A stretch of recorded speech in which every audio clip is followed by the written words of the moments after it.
Senator Peters now joins us live. Sir, thank you so much for joining us on short notice. It's been sort of a fast-moving news day. I appreciate you making time for us. Well, great to be with you. Thank you.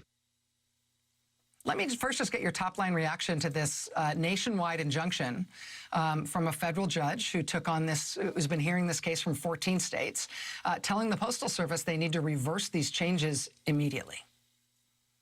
Well, I applaud the decision. I think it's a very good decision. It was clear from the report that we put out this week that there was definitely problems with the delivery of mail, that on-time delivery was down dramatically.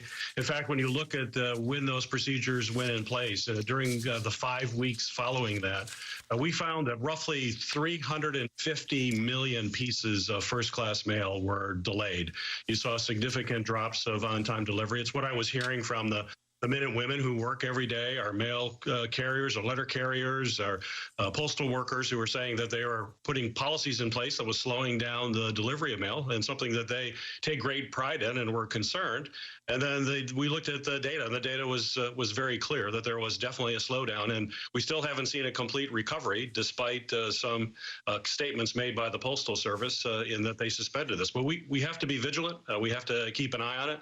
And I think the judge's ruling is very helpful to make sure that what Postmaster DeJoy said was going to happen will actually happen.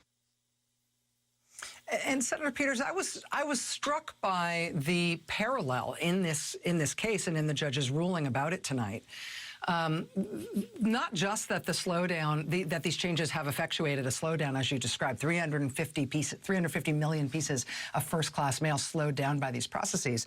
I was also struck by your finding that it seemed to be worse in specific areas, and in areas that seem particularly worrying given what's coming up in terms of the November election. Your report found that on-time rates fell more than 20 points in northern Ohio.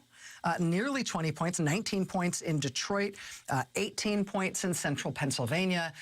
Is that just a coincidence that these areas that seem to be the hardest hit, a lot of them are areas that are really the bullseye in terms of where this election is going to be contested? Or did you find any other reason that might explain that? I don't know have a reason.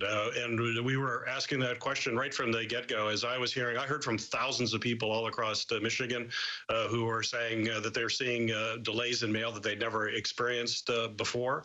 And so I thought it was important to know, was this widespread? Was it all over the state of Michigan? Was it all over the country? Was it selected areas?